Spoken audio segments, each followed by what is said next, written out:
أعوذ بالله من الشيطان الرجيم بسم الله الرحمن الرحيم الحمد لله رب العالمين حمدا يوافي نعمه ويكافئ مزيده والصلاة والسلام على خير خلقه وأشرف المرسلين محمد وعلى آله وأصحابه أجمعين أما بعد.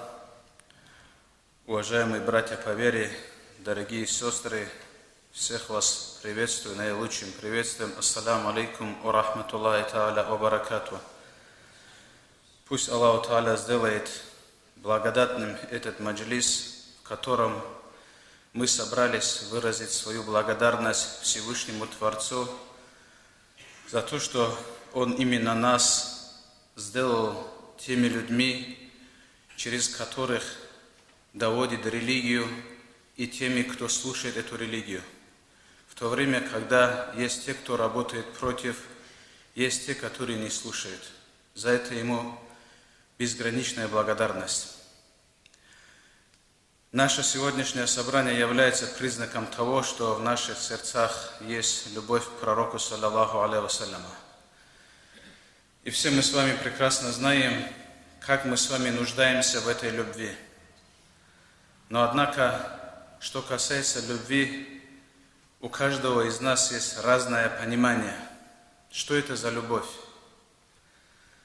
Что это за любовь, которая в трудный момент помогает нам получить заступничество посланника Всевышнего, саллаллаху алейхи вассаляма? Что это за любовь, которая объединяет нас под знаменем Ливауль Хамд? Что это за любовь, которая собирает нас вместе с пророком, саллаллаху алейхи вассаляма, в Джаннатуль Фирдаус, возле райского источника Хауз, которая белее молока и слаще меда, где пророк милости своей мягкой и нежной рукой напоит нас, что после чего мы никогда не будем испытывать жажду. Что это за любовь, которая дает нам возможность в раю наслаждаться благами и прекрасными райскими горями? Что это за любовь, которая нам дает с вами получить самое высокое благо в раю, лицезреть Создателя всего сущего, Владыка Дня Суда, который создал каждого из нас? Может, просто достаточно говорить, что мы любим, или собираться в год один раз и показывать свою любовь, или вспоминать, когда нам тяжело и трудно, или мы должны жить с этой любовью, чтобы эта любовь сопровождала нас, где бы мы ни были, чтобы мы просыпались и засыпали с этой любовью. На самом деле, чтобы понять, что такое любовь, делая анализ, сравнивая с теми, кто был рядом с ним, и смотря на нас, большая разница. Конечно же, если говорить о любви, в этой любви среди всех сподвижников отличился Абу Бакр Сиддик, радиаллаху анху, до такой степени, что Аллах Та'аля поднял его на высокий уровень, что он удостоился быть тем, кого упомянули в Священном Писании. Бисмиллахи рахмани рахим. إذ يقول لصاحبه لا تحزن إن الله معنا. Ты, о пророк, скажи своему другу, своему спутнику, то есть Абу Бакру, ля тахзан, не печалься, воистину Аллах с нами. Вы думаете, Абу Бакр печалился за себя? Он переживал за посланника Аллаха, саллаллаху алейхи вассаляма. Странное дело, когда человек полностью забыл себя. Познавшие люди Аллаха говорят, что такого человека сам Создатель берет под свою опеку. В то время, когда они уходили от преследования многобожников, Абу Бакр Сиддик, радиаллаху анху, ходил спереди, сзади, справа, слева. Пророк, увидев то, что ему ранее не было знакомо, спросил: «Ма хада я Абу Бакр? Ма а'рифу хада мин фи'лика?» Что с тобой, Абу Бакр? Мне непривычно тебя видеть таким. То ты ходишь сзади, спереди, справа, слева. Абу Бакр Сиддик, ради Аллаху анху, сказал: о посланник Аллаха, я думаю, что погоня, иду назад, затем думаю, что засада, иду вперед. И вот так он все время переживал за посланника Аллаха, саллаллаху алейхи вассалям. Понимаете состояние этой любви? Настолько, что он плакал и говорил: если убьют меня, то я никто, будет на одного человека меньше. Если убьют тебя, о посланник Аллаха, то погибнет община. И когда они дошли до пещеры, Абу Бакр Сиддик, ради Аллаху анху, зашел туда первым, чтобы осмотреться и посмотреть, нету ли то, что могло бы нанести вред посланнику Аллаха, саллаллаху алейхи вассалям. А затем зашел пророк, саллаллаху алейхи вассалям. После длинной дороги посланник Всевышнего утомился и положил свою голову на колени Абу Бакра и заснул. Вы представляете этот момент? Самая лучшая, самая прекрасная, благословенная голова посланника Аллаха лежит на коленях Абу Бакра. О чем думал он в этот момент? Что происходило с ним? В каком состоянии пребывало его сердце? Где он летал? О чем думал? Настолько он любил посланника Всевышнего, что даже та дыра, которую он прикрыл своей ногой, змея начала кусать его ногу, но он даже не шевельнулся. А ведь посланник всего лишь спал, и это сон. Вы понимаете, это беспокойство, он боится разбудить его, что потом он может не заснуть. Удивительное переживание. Затем невольно потекли слезы по щекам и упали на лицо посланника Аллаха, саллаллаху алейхи вассаляма, после чего пророк, саллаллаху алейхи вассаляма, проснулся и сказал: что с тобой, Абу Бакр? Он сказал: я не знаю, посланник Аллаха, может, змея или что-то. Затем пророк, саллаллаху алейхи вассаляма, помазав слюной, его нога исцелела. Вот это уединение, дорогие братья, о котором мечтали все сподвижники. И этого уединения удостоился Абу Бакр. Умар, второй праведный халиф, будучи правителем мусульман, его спросили: «Анта хайрун мин Аби Бакрин?» Умар заплакал. Когда спросили: «Ты лучше, чем Абу Бакр?» Он сказал: «Валлахи, лайлатун мин Аби Бакрин, ва яумун хайрун мин умри Умар». Ночь, проведенная Абу Бакром с посланником Всевышнего, лучше, чем вся моя жизнь. Вы понимаете, кто такой Умар? Чего он добился? Ведь он тот, кого назвали прозвищем Аль-Фарух, различающий истины от лжи. Он был самым справедливым правителем. Даже будучи правителем, делая обход вокруг Медины, он увидел верблюдов, упитанных, плотных, крупных верблюдов. Он спросил, чьи они, ему сказали, что это верблюды твоего сына. Затем он сказал: позовите ко мне его. Его привели, он спросил: почему они у тебя такие упитанные? Он сказал: о отец, я не знаю. Я знаю. Они у тебя упитанные, потому что ты сын правителя, и за ними смотрят хорошо. Продай их, среднюю цену возьми себе, остальное отдай в казну.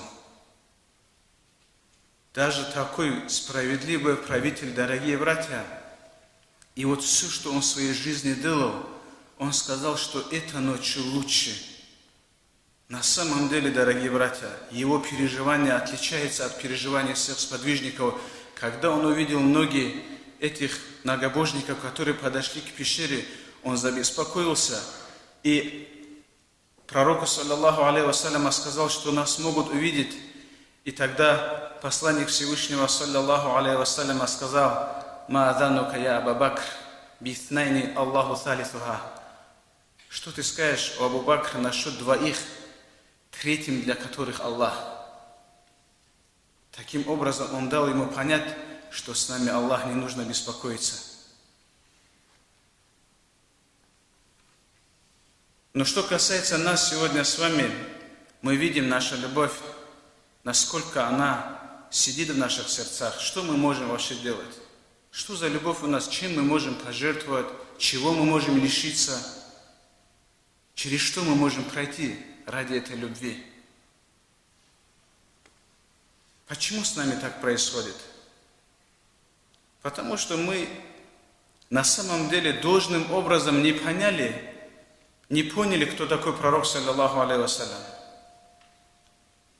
Для того, чтобы понять, давайте же немного задумаемся, вспомним, что он сделал для нас.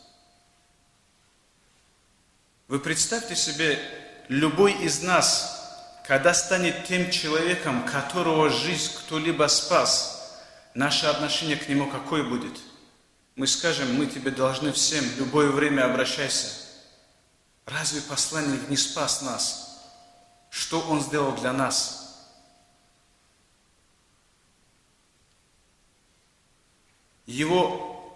Вот возьмите нашу с вами цель. У каждого своя цель. Кто-то хочет успешно сработаться, кто-то хочет построить дом, кто-то хочет создать семью. У каждого есть цели. Но цель пророка в чем была? Цель пророка – это мы с вами. И для того, чтобы достичь этой цели, он проделал длинный, трудный, тяжелый путь. Его трудность началась с того времени, будучи 2 месяца в утробе матери, он теряет своего отца. Когда ему исполнилось 6 лет, он теряет свою мать, он становится круглой сиротой. Мы знаем, что любой ребенок нуждается в поддержке родителей, в отцовской заботе, материнской любви, но он был полностью лишен этого. Когда ему исполнилось 8 лет, теряет дедушку, дядю, он при жизни похоронил 3 своих сыновей, которые не достигли до 2 лет. Также при жизни похоронил 3 своих дочерей. И лишь 4-я дочь спустя 6 месяцев последовала за ним в мир иной. Была ли у него легкая жизнь? Даже находясь в долине от Таифа, истекая кровью, он, обращаясь к Всевышнему, говорил: «Аллахумма гфир ли кауми фа иннахум ля я'ламун». «О Аллах, прости их, воистину они не ведают». Вы представляете, сегодня, если наставление ученых не сможет поменять наше состояние, мы будем винить себя. Знаете, я не искренне это сказал, может, мне не хватило знаний, может, не хватило красноречий. Но пророк, саллаллаху алейхи вассалям, был самым знающим, самым красноречивым, и все возможные свои способности, когда он проявлял в Таифе, и его не приняли, насколько может быть человек разочарованным? Но это не сломило его. Он, обращаясь к Аллаху, говорит, жалуясь на свою слабость. Находясь возле Каабы, в земном поклоне, Укбат осмелился на его благословенную шею поставить внутренности верблюда. Его маленькая дочь Фатима подбежала, убирала эти внутренности. Они насмехались над ним.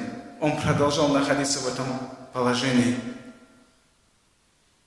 В Ухудском сражении, когда один из неверующих нанес сильный удар, настолько, что кольца этого шлема впились ему в щеку,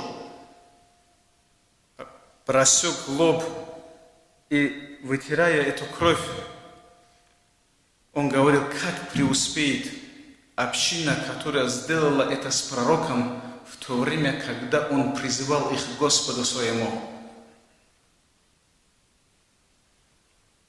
Сегодня мы с вами сидим, альхамдулилля, Аллах нас каждый день одаривает бесчисленными благами. Мы сидим дома со своими семьями в тепле, кушаем, что хотим. А пророк, саллаллаху алейхи вассалям, большую часть своей жизни голодал. Поздно ночью, когда он вышел, он встретил Абу Бакра и Умара. Он спросил их, «Ма ахраджакума мин буютикума фи хази саа», что вас вывело в столь поздний час? И тогда сказал Умар, «Аль-джуру я Расуль Аллах», голод, о посланник Аллаха. Тогда пророк, саллаллаху алейхи вассалям, сказал, «Клянусь тем, чьей власти моя душа, меня не вывело ничего, кроме того, что вывело вас. Большую часть времени он голодал, дорогие братья. И сегодня посмотрите, как мы сегодня живем, как мы проводим свой образ жизни. И как мы вспоминаем его. Живет ли он в наших сердцах? Каждый из нас может задать себе вопрос. Ведь пророк, саллаллаху алейхи вассаляма, если есть такой момент, то скажите, когда-нибудь пренебрегал своей общиной? Мы всегда были у него на первом месте. И даже в тот момент, когда Аллах Тааля удостоил его такой чести и почета, вознеся его на небеса, тогда он говорил: «О Аллах, ты почтил Мухаммада тем, что вознес его на небеса. Ну что же с моей общиной?»